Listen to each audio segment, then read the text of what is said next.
नमस्कार दोस्तों, स्वागत है आप सभी का हमारे YouTube चैनल जीके एल्गोरिथम पर। फ्रेंड्स, अगर आप लोग 70वीं बीपीएससी एग्ज़ाम की तैयारी कर रहे हैं और आप लोग का प्रिपरेशन चल रहा है, तो उस प्रिपरेशन के दौर में यह वीडियो आप लोगों के लिए काफ़ी मददगार साबित होगा। इस वीडियो में हम प्राचीन भारतीय इतिहास को देखेंगे। प्राचीन इतिहास से संबंधित महत्वपूर्ण प्रश्न को इसमें शामिल किया गया है, इंक्लूड किया गया है, और ये सारे जो भी प्रीवियस ईयर को ध्यान में रखते हुए शामिल किया गया है, ध्यान में रखिएगा। तो चलिए एक एक प्रश्न को देखते हैं और आप लोग अच्छे तरीके से इन प्रश्नों को याद कर डालिएगा। बहुत ही इंपॉर्टेंट प्रश्न है, इसलिए इसे इग्नोर मत कीजिएगा और इसे हल्के में मत लीजिएगा। पहला प्रश्न है, शुंग वंश के संस्थापक कौन थे? Option number A Pushyamitra Shunga, option number B Agnimitra Shunga, option number C Vasumitra Shunga, option number D Vajramitra Shunga. इसका आंसर होगा friends option number A Pushyamitra Shunga. याद कर डालिएगा, शुंग वंश के संस्थापक पुष्यमित्र शुंग थे। ध्यान रखिएगा, वेरी वेरी इंपॉर्टेंट प्रश्न। चलिए अगले प्रश्न की तरफ बढ़ते हैं। अगला प्रश्न भी बहुत ही इंपॉर्टेंट है। मालवी काग्निमित्रम किसकी रचना है? Option number A Kalidas, option number B Tulsidas, option number C Chanakya, option number D Banabhatta. इसका आंसर अगर आप लोग जानते हैं तो कमेंट बॉक्स में मेंशन जरूर कीजिएगा, नहीं जानते हैं तो जान लीजिए। इसका आंसर होगा friends option number A Kalidas. Kalidas की रचना है मालवी काग्निमित्रम। इसके अलावा इन्होंने कालिदास ने आपको अभिज्ञान शाकुंतलम, मालवी काग्निमित्रम तो है ही, और अभिज्ञान शाकुंतलम, मालवी काग्निमित्रम और रघुवंशम, ये 3 बुक काफी इंपॉर्टेंट है कालिदास की रचना। ध्यान रखिएगा। चलिए अगले प्रश्न की तरफ बढ़ते हैं। अगला प्रश्न बहुत ही इंपॉर्टेंट है। अगला प्रश्न भगवान बुद्ध से संबंधित है। सारनाथ का संबंध बुद्ध के जीवन के किस पहलू से है? ऑप्शन नंबर ए उनके जन्म से संबंधित है, ऑप्शन नंबर बी उनके निवास से संबंधित है, ऑप्शन नंबर सी उनके प्रथम उपदेश से संबंधित है, ऑप्शन नंबर डी उनकी मृत्यु से संबंधित है। तो इसका आंसर होगा फ्रेंड्स ऑप्शन नंबर सी प्रथम उपदेश से संबंधित है। सारनाथ में ही गौतम बुद्ध को जब ज्ञान की प्राप्ति हो गई थी, उसके बाद पहला उपदेश सारनाथ में ही दिए थे। ध्यान रखिएगा, बहुत बार पूछा गया प्रश्न है, तो याद कर डालिएगा इसको भी। चलिए अगले प्रश्न की तरफ बढ़ते हैं। अगला प्रश्न बहुत ही इंपॉर्टेंट है, देख लीजिए। निम्नलिखित में से कौन कौन सा सुमेलित नहीं है? मतलब इसमें से कौन सुमेलित नहीं है, यही पूछा जा रहा है।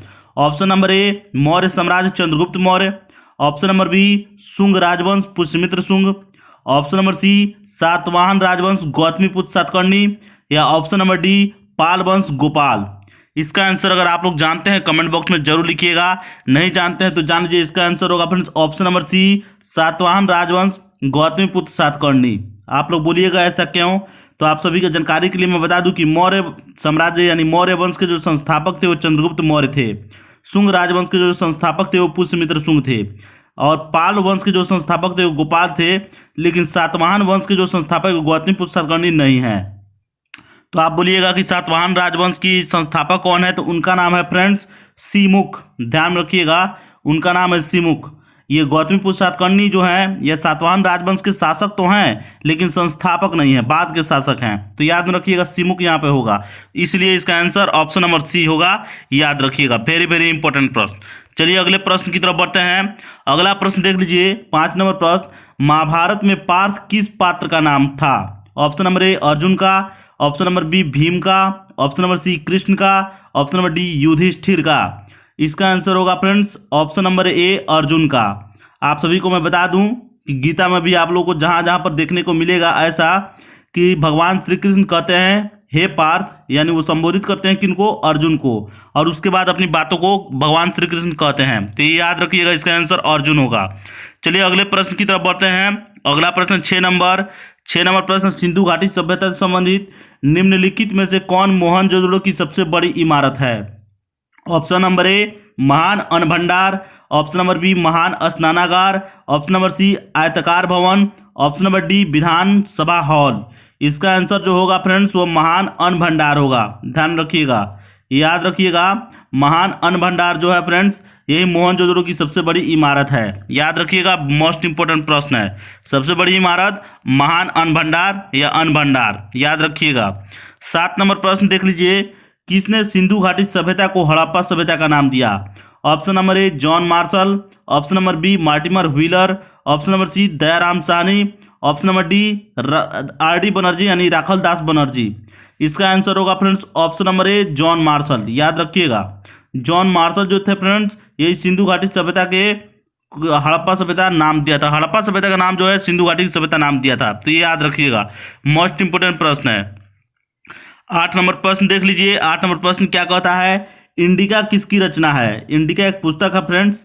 ऑप्शन नंबर ए अज्ञात लेखक, ऑप्शन नंबर बी प्लिनी की, ऑप्शन नंबर सी मेगास्थनीज की, ऑप्शन नंबर डी टॉलमी की। तो इसका आंसर जो होगा फ्रेंड्स वह होगा इंडिका के जो रचनाकार हैं वह मेगास्थनीज हैं। आप बोलिएगा ये मेगास्थनीज कौन है, तो मेगास्थनीज जो है फ्रेंड्स यह सेल्यूकस निकेटर के राजदूत हैं। आप बोलिएगा सेल्यूकस निकेटर कौन है, तो सेल्यूकस निकेटर जो है फ्रेंड्स ये सिकंदर का सेनापति था, सिकंदर के सेनापति। और सिकंदर की मृत्यु के पश्चात उसके जीते गए भागों पर सेल्यूकस निकेटर ने ही राज किया था, ये याद रखिएगा। और उसी के राजदूत के रूप में चंद्रगुप्त मौर्य के दरबार में मेगास्थनीज आया था और वहीं पर इंडिका नामक एक ग्रंथ की रचना की थी। याद रखिएगा, मेगास्थनीज ने इंडिका की रचना की थी, याद रखिएगा। बहुत ही इंपॉर्टेंट प्रश्न है, याद रखिएगा। चलिए अगले प्रश्न की तरफ बढ़ते हैं। अगला प्रश्न है 9 नंबर, निम्नलिखित में से कौन योग सूत्र के लेखक हैं। Option number A Bhaskaracharya, option number B Kashyap, option number C Banabhatta, option number D Patanjali.